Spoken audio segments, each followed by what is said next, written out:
Halo, selamat malam pemirsa. Anda kembali menyaksikan One on One bersama saya Agita Mahlika. Seperti yang sudah Anda saksikan tadi, kita ketahui bersama bahwa koperasi merupakan pilar utama dalam ekonomi kerakyatan. Kita melihat juga bagaimana kemudian peran koperasi dalam memajukan ekonomi kerakyatan dan juga pemerataan ekonomi dan juga tentunya untuk mensejahterakan masyarakat.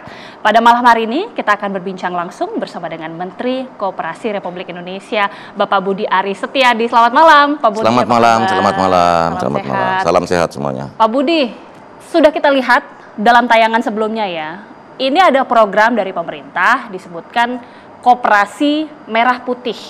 Koperasi Desa Kelurahan Merah Putih. Koperasi Desa Kelurahan Merah Putih. Ini mungkin bisa dijelaskan ya Pak, apa sih sebenarnya inisiatif dari pemerintah membuat ini? Apakah memang ada aspirasi dari masyarakat, anggota koperasi misalnya, atau memang ini inisiatif murni dari pemerintah? Begini, ini ide besar Presiden Prabowo karena koperasi ini sesuai dengan jati diri bangsa kita dan secara konstitusional merupakan amanat Undang-Undang Dasar 45, khususnya pasal 33. Usaha bersama, perekonomian disusun sebagai usaha bersama berdasarkan asas kekeluargaan. Yang tidak lain dan tidak bukan adalah koperasi. Selama hampir 28 tahun koperasi terlupakan. Terlupakan, terpinggirkan. Karena itu gagasan brilian Presiden Prabowo ini harus kita eksekusi dengan baik. Karena pengalaman dari banyak negara, koperasi-koperasi yang sehat, maju itu mampu menopang perekonomian negara tersebut. Contoh di Eropa Barat, di Prancis, di Jerman, di Swiss, di Belanda, di Jepang, di Korea Selatan, Selandia Baru, dan banyak negara lainnya. Nah karena itu, sebagai negara Pancasila, kita juga meyakini bahwa koperasi adalah alat dan instrumen untuk kesejahteraan rakyat.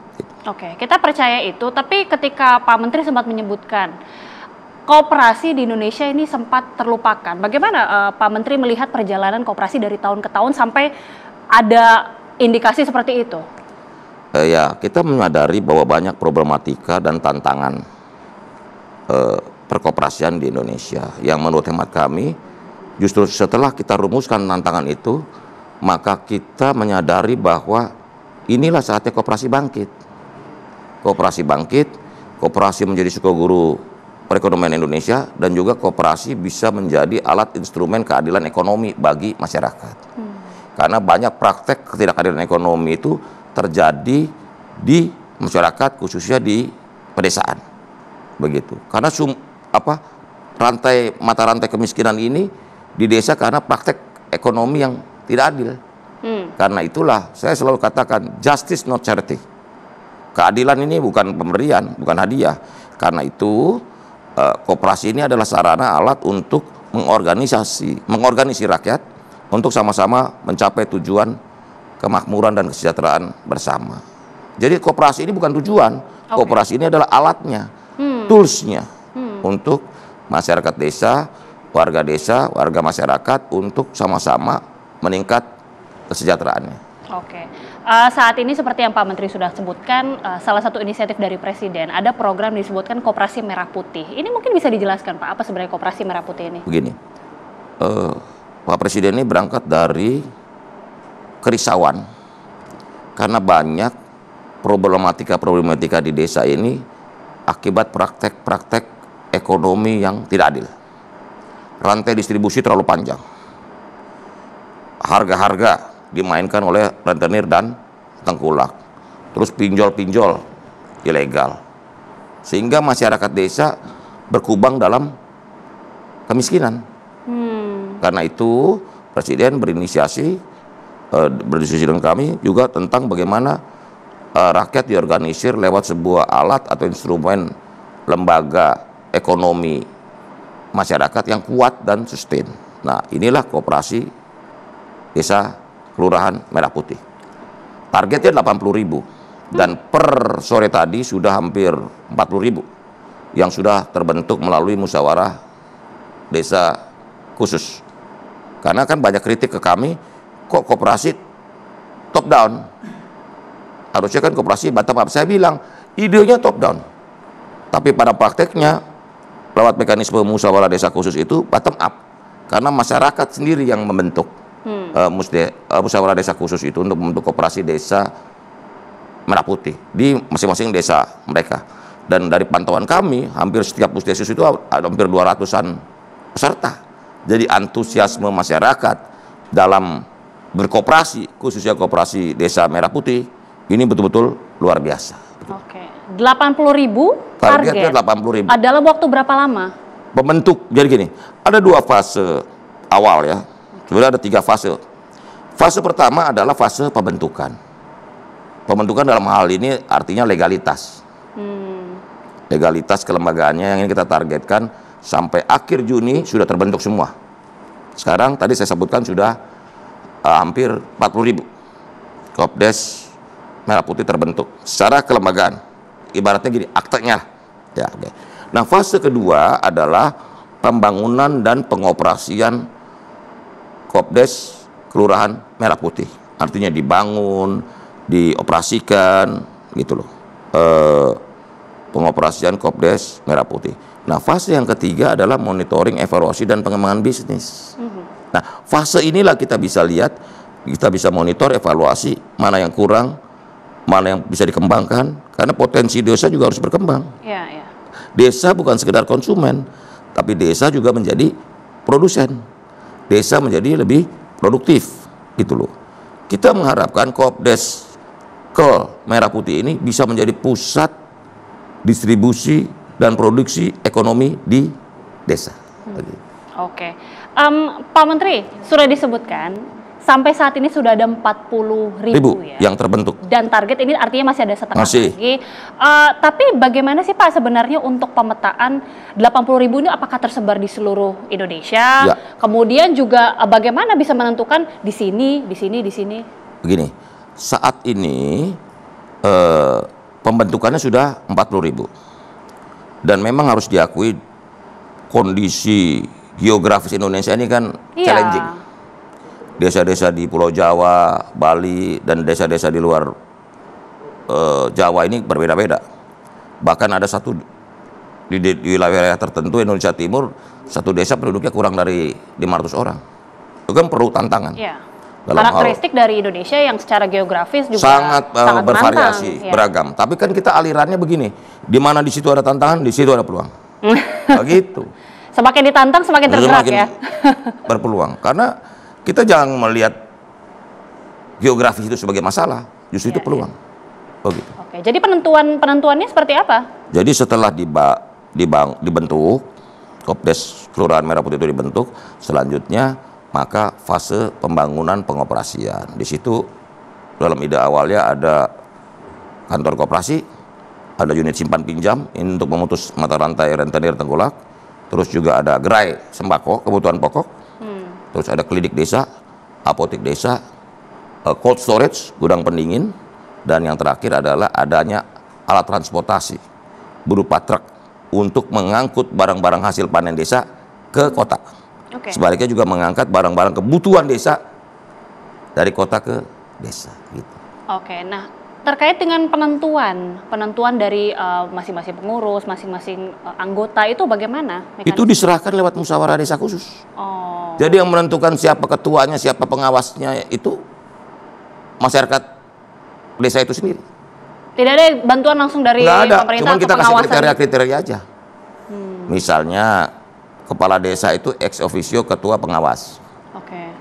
Nah, untuk pengurus atau ketua koperasi desa itu tidak memiliki hubungan semendah. Artinya anak istri jangan.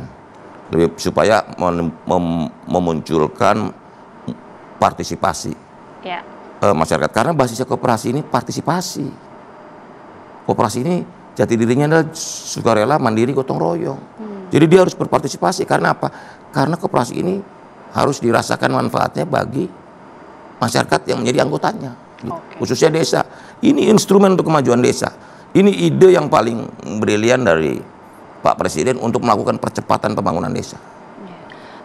Betul nggak sih Pak, ini ada informasi yang sempat berseliweran. Ini mungkin bisa langsung diklarifikasi sama Pak Menteri, entah ini fakta atau hoax, bahwa katanya disebutkan pengurus ataupun mungkin pengawas begitu ya dari koperasi itu gajinya katanya 8 juta rupiah.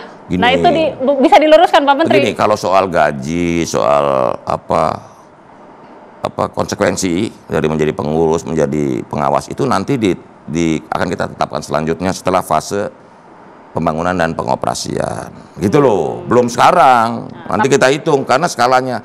Saya pernah hitung, itu Kopdes Kelurahan Merah Putih pasti untung. Kalau nggak untung pasti ada yang salah kelola itu. Kenapa salah? Saya yakin untung.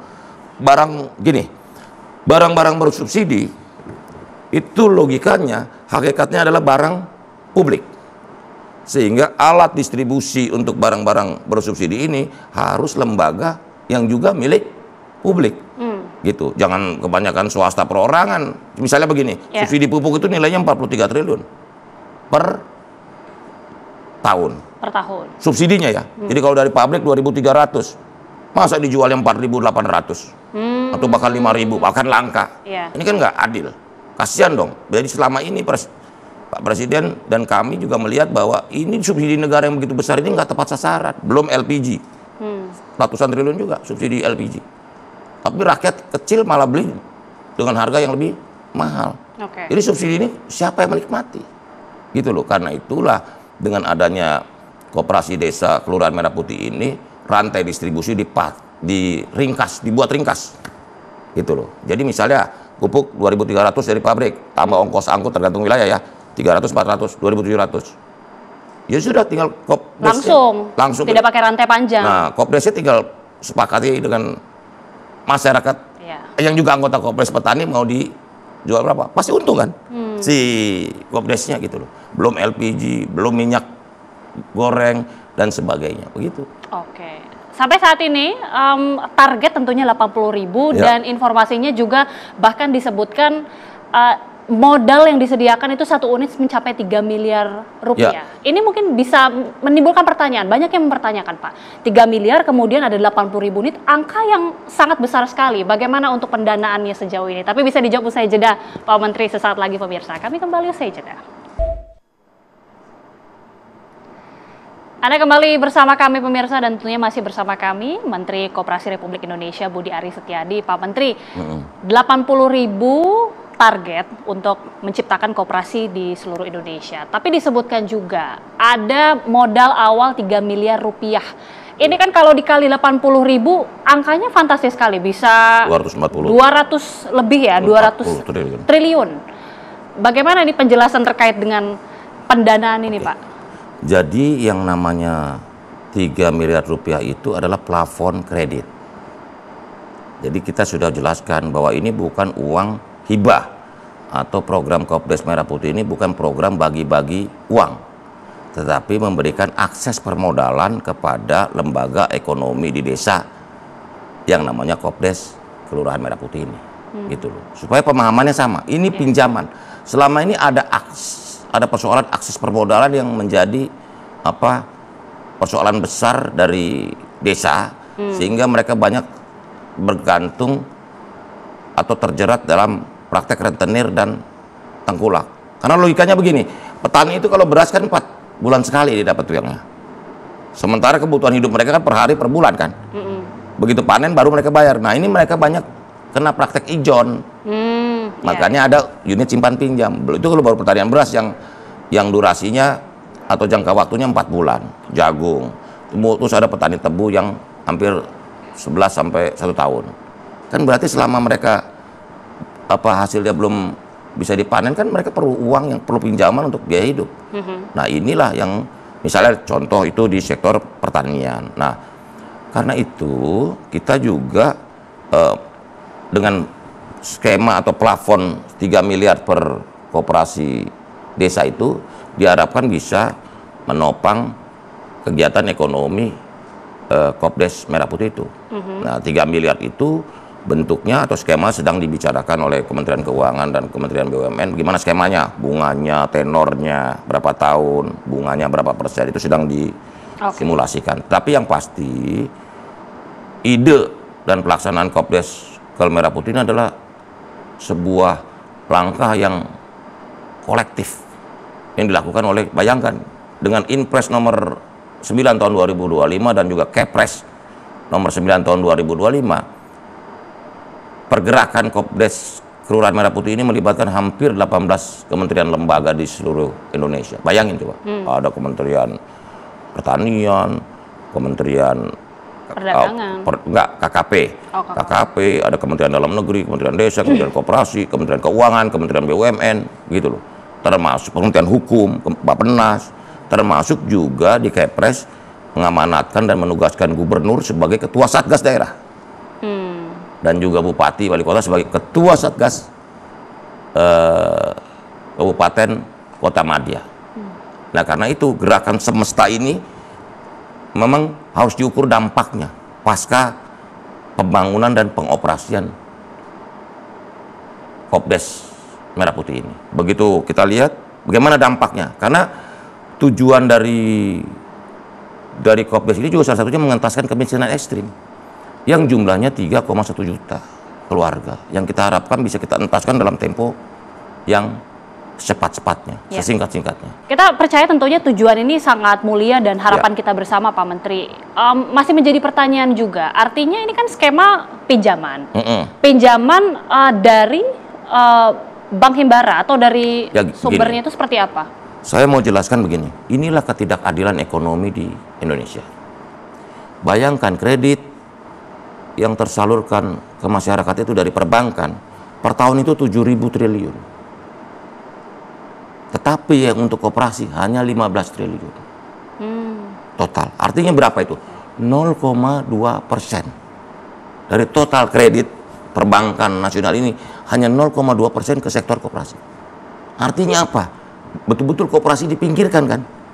Jadi kalau katakanlah nanti kredit ke koperasinya 350 triliun, baru 5% dari total kredit perbankan. Nah, karena itu ini kan bagian dari upaya mewujudkan keadilan ekonomi juga. Karena apa? Karena koperasi itu manfaatnya dirasakan oleh anggotanya, oleh masyarakat itu sendiri yang menjadi anggota koperasi, begitu. Informasi juga dari Pak Menteri Perdagangan Zulkifli Hasan, ini merupakan ketua Satgas. Menko Pangan. Menko Pangan, mohon maaf. Ini juga merupakan ketua Satgas, ketua Satgas dari Koperasi Merah Putih ini. Ini katanya bekerja sama juga dengan Danantara. Loh, karena ada perbankan. Dalam hal ini melibatkan BRI dan BNI. Dan juga nanti ada bank-bank daerah juga antusias juga terlibat. Mau dilibatkan. Juga banyak pihak. Menurut kami, koperasi ini memang harus menjadi kerja bersama, gotong royong. Karena Indonesia ini, gotong royong ini hanya dimaknai sebatas motif sosial. Jadi kalau ada keluarga tetangga bermasalah, daerah mengalami bencana, kita sangat cepat sekali merespon itu dalam bentuk gotong royong, baik menyumbang, baik hadir secara fisik dan sebagainya. Salah? Enggak, tetapi kurang.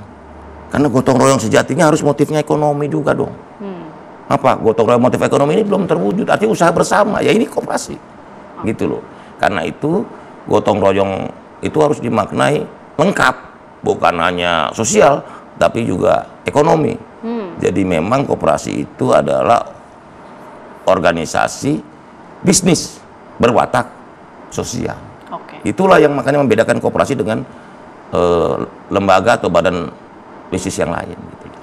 Skema pinjamannya ini seperti apa? Tadi kan katanya masih dalam perumusan sampai sekarang. Begini, itu yang lagi dirumuskan itu tenornya, berapa lama, terus suku bunganya seperti apa. Gitu. Karena visibility studies tentang bisnis di Kopdes ini juga harus terus elaborasi, dirumuskan. Karena ini kan menumbuhkan atau menciptakan kewirausahaan di desa. Jadi munculnya kewirausahaan. Nah, ini memang perlu waktu, perlu juga peningkatan kapasiti, peningkatan kemampuan manajemen. Bahkan saya pernah katakan kunci sukses Kopdes Merah Putih ini adalah ada 3. 1 SDM-nya, orangnya. 2 kelembagaannya, jadi kelembagaan koperasi itu sendiri. Dan yang ketiga adalah sistemnya. Makanya saya bilang kalau pakai bahasa Inggris, POS. People, organization, and system. Jadi inilah kunci keberhasilan Kopdes Merah Putih ini. Program Kopdes Merah Putih kuncinya ini di tiga komponen itu. Penguatan kelembagaan penting supaya koperasi ini betul-betul menjadi milik anggota, milik desa, milik warga desa, begitu. Apakah ini termasuk juga ada hitung-hitungan jika kita tidak menginginkan hal buruk terjadi, Pak Menteri, tapi katakanlah ada yang kemudian menunggak, tidak bisa membayar, hitung-hitungan secara resiko ini juga bagaimana untuk memprediksinya? Gini Mbak Gita, secara nalar, bisnis menjual komoditas-komoditas yang diperlukan warga desa dari sumber pertama, dari pabrikan, masa rugi? Misalnya LPG, pasti untung, pupuk pasti untung, minyak goreng pasti untung. Jadi bisnis Kopdes ini nggak mungkin rugi karena harga perolehannya jelas, HPP lah ya, jelas. Harga jual tinggal dihitung untungnya berapa, kan semua terbuka. Gimana kalau modal awalnya dikasih 3 miliar tapi pada hakikatnya ketika membayar tidak bisa membayar itu secara utuh? Kita udah melakukan simulasi. Bagaimana skema resiko? Kita udah melakukan simulasi, itu kan plafon 3 miliar. Kita lihat desanya juga, ada yang desanya besar penduduknya, kebutuhan LPG-nya besar, kebutuhan apa, atau buat desa-desa yang wilayahnya luas, yang pupuknya, yang membutuhkan pupuk yang dalam jumlah besar, gitu. Nah, ini juga sekaligus nanti dengan sistem yang kuat, terutama digitalisasi manajemen koperasi ini, kita bisa memantau semua kondisi yang ada. Misalnya begini, mana mungkin desa luasnya 300 hektar minta pupuk bersusia 1000 ton, ya kan? Ada penyesuaian tentu. Nah, tentu dengan adanya pengelolaan melalui berbasis digital ini, akan bisa memantau semuanya, begitu. Bahkan kita juga sudah bilang, saya udah bilang sama Bu Gubernur Bank Indonesia, nanti kita pakai QRIS pembayarannya. Kita bangun super app dengan menggunakan QRIS, semua digital, sehingga godaan untuk melakukan fraud atau hal-hal buruk itu bisa termitigasi secara maksimal. Jadi kita cegah secara maksimal. Karena itu juga kami dari Kementerian Koperasi sudah menghubungi Kejaksaan Agung untuk bersama-sama minta bantuan untuk mengawal program ini, karena di Kejaksaan Agung ada program Jaga Desa. Dan juga kita sudah ke Komisi Pemberantasan Korupsi KPK hari Rabu kemarin untuk minta bantuan untuk program ini dikawal dengan baik. Itu karena kita lihat ini idenya baik, idenya mulia, tapi pelaksanaannya pasti kan ada problematika tersendiri. Bagian dari problematika itu, Pak Menteri, masih ada pertanyaan juga ya, termasuk juga ketika mengatakan ada digitalisasi yang nanti akan dikedepankan. Tapi pada saat yang bersamaan kita tahu para anggota ini tersebar di seluruh desa-desa dan juga kelurahan. Ini kan menjadi tantangan tersendiri untuk bagian dari sosialisasi, bagian juga dari penjelasan soal mekanismenya. Nanti bisa dijawab usai jeda, Pak Menteri. Sesaat lagi pemirsa, kami kembali usai jeda.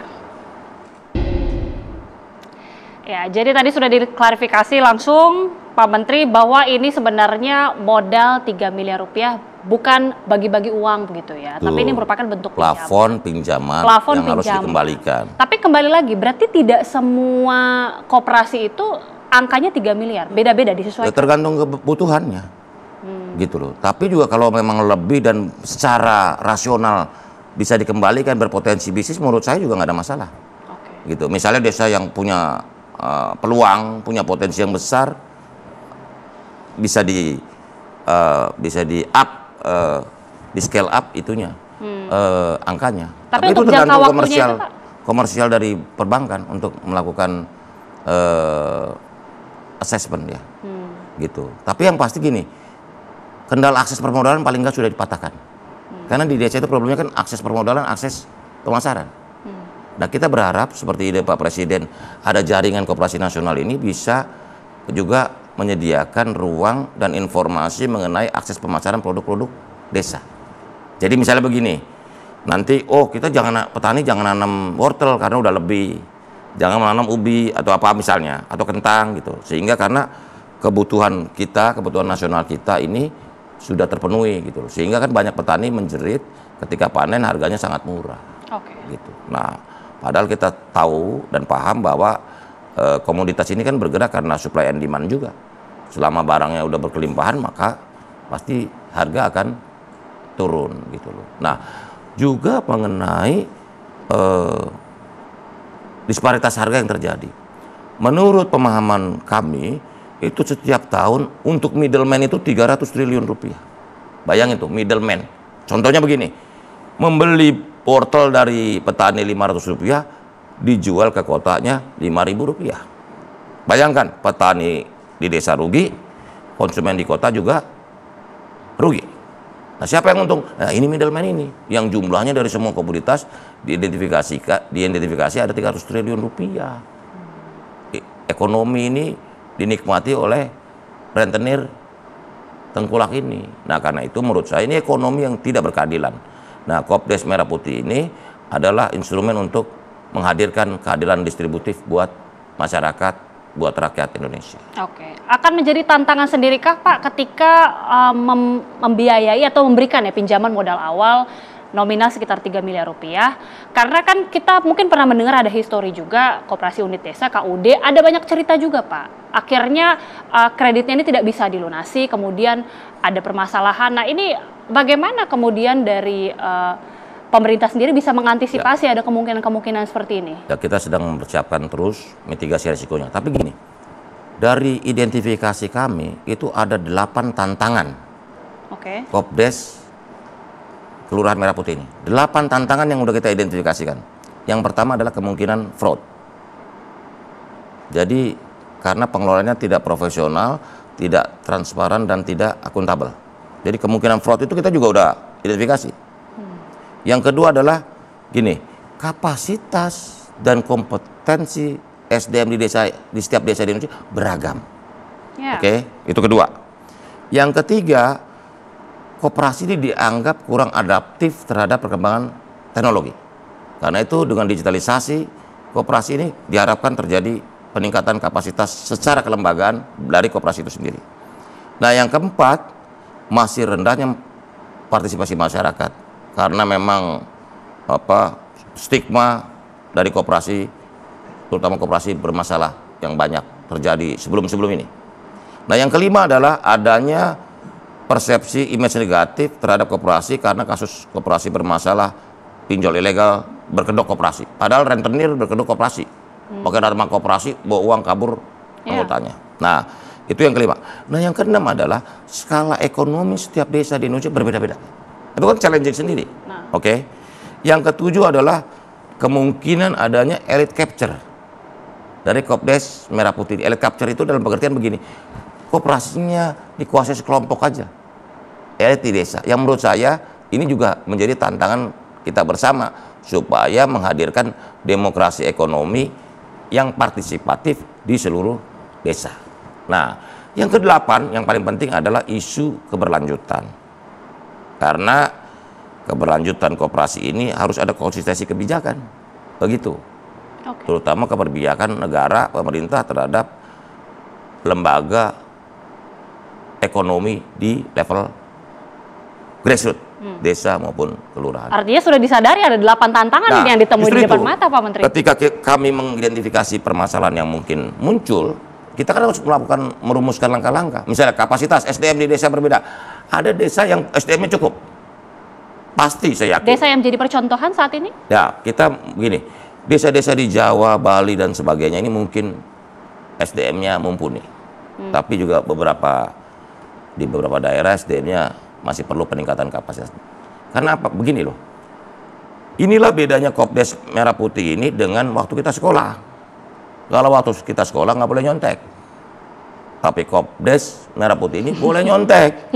Kalau ada koperasi yang bagus, bisa nyontek tapi dalam tanda kutip positif. Nah, artinya juga Kopdes yang bagus bisa mengajari Kopdes yang belum maju. Sebaliknya Kopdes Merah Putih yang belum maju bisa mencontek desa atau Kopdes yang dikelola dengan sukses story. Jadi gini, kita saling belajar. Itulah indahnya koperasi. Jadi gotong royong, jangan kalian desa ini maju sendiri. Lihat enggak tetangga desa kalian maju, nggak percaya maju, nggak maju dibantu maju. Inilah konsep gotong royong ini terwujud dengan secara seksama di masing-masing Kopdeskel Merah Putih seluruh Indonesia. Jangan bangga desanya maju sendiri, desa Kopdes tetangganya nggak maju, begitu loh. Inikah juga alasan bahwa akhirnya menggandeng KPK sekarang? Karena disadari ini adalah salah satu tantangan juga, apalagi melihat histori-histori yang lama yang sempat terjadi. Justru itu, kita ingin, yang utama ini apa? Saya meminta bantuan Kejaksaan Agung dan KPK ini karena kita ingin kredibilitas program ini tetap terjaga. Kredibilitas program ini tetap terjaga. Karena program ini idenya sudah mulia.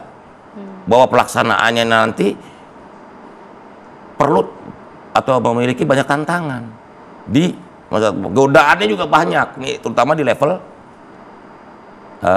lokal. Gitu. Kita tahu waktu tahun 2014-2015 diluncurkan dana desa, banyak juga ribuan kepala desa bermasalah secara hukum. Gitu loh. Kita nggak mau tujuan mulia atau target mulia dari pembentukan Kopdeskel Merah Putih ini tercemari oleh oknum-oknum. Nah, karena itu kita jaga regulasinya kuat, kontrolnya juga kuat. Karena itu pelibatan aparat penegak hukum dalam hal ini KPK dan Kejaksaan Agung ini kita harapkan bisa memitigasi resiko serendah-rendah mungkin. Jadi kita ingin jaga kredibilitas programnya, karena ini program baik kok, gitu loh. Bahwa di pelaksanaan ada problem di bawah, saya nggak bilang nggak ada masalah ya.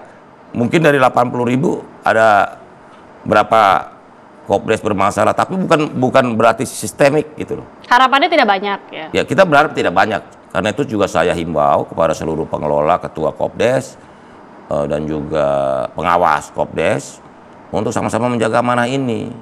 Karena ini pertaruhan kita. Saya nggak mau jadi Menteri Koperasi terakhir. Karena apa? Karena Koperasi Desa Merah Putih atau program Kopdes Merah Putih yang dicanangkan oleh Bapak Presiden Prabowo ini adalah pertaruhan kita tentang koperasi. Kan kita malu.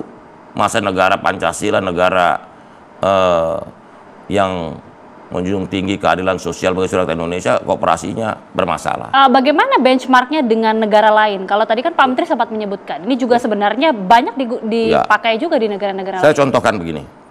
Di Selandia Baru itu pabrik susunya namanya Fonterra. Saya sebut aja mereknya ya. Fonterra itu Anlin dan sebagainya. Itu milik koperasi. Koperasi terbesar susu di Selandia Baru, Fonterra.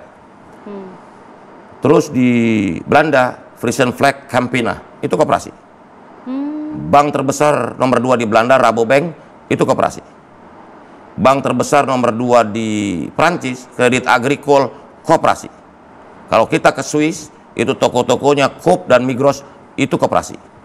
Di Jerman begitu, Raiffeisen Bank juga koperasi. Di Jepang, koperasi pertanian terbesarnya namanya Zeno. Itu di Jepang, koperasi pertanian. Kalau di Korea namanya Nonghyuk. Itu koperasi terbesar pertanian di Korea Selatan. Jadi kita bilang koperasi ini menjadi bagian tata cara hidup mengelola ekonomi sosial secara baik di banyak negara. Begitu loh. Bahkan sebagai penggemar klub bola saya Barcelona itu koperasi. Oh. Jadi banyak ini sebuah fakta mencengangkan loh Pak Menteri. Banyak orang nggak tahu. Kalian tahu banyak yang nggak tahu ini. Yang namanya Barcelona dan saingannya Real Madrid itu koperasi. Makanya dia nggak ada orang bisa koperasi maksudnya berbentuknya koperasi. Pemiliknya 150.000. Jadi yang namanya Barcelona sama Real Madrid mana bisa dibeli perorangan. Kalian mesti berunding dengan 150.000 anggota koperasi. Begitu. Dan faktanya prestasi Barcelona dan Real Madrid konstan. Kan nggak naik turunnya nggak jeblok gitu kan. Karena dijaga terus sama supporter dan pemiliknya koperasi. Jadi saya sebagai penggemar klub Barcelona jadi menteri koperasi, ini udah sama Pak, kita klubnya juga sama suka. Barcelona, begitu. Oke, setidaknya ini menjadi pencerahan juga tentunya bagi masyarakat supaya bisa semakin buka cakrawala ya, bahwa ini memang merupakan pilar ekonomi kerakyatan. Ya. Nanti usai jeda kita juga akan berbincang banyak mengenai isu-isu lainnya juga Pak Menteri, namun sesaat lagi tetaplah bersama kami pemirsa di One on One.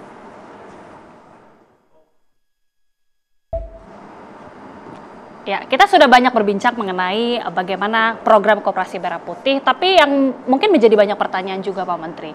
Seorang Budi Aris Setiadi banyak malang melintang tentunya ya dari Kementerian Kemenkominfo. Sebelumnya Desa. Sebelumnya juga Kemendes. Iya. Kemudian sekarang Kementerian Koperasi. Ini bagaimana shifting dan apa yang bisa mempengaruhi dari satu pemerintahan dari satu kementerian ke kementerian lainnya? Yang pasti basisnya nih rasa cinta dulu. Begitu kita ditugaskan, kita kan menjalankan penugasan. Saya ini semua tempat nggak pernah ada yang minta. Di Kemendes saya nggak pernah minta, di Kominfo juga saya nggak minta, di Koperasi juga saya nggak minta. Jadi saya cuma siap menjalankan penugasan. Oke.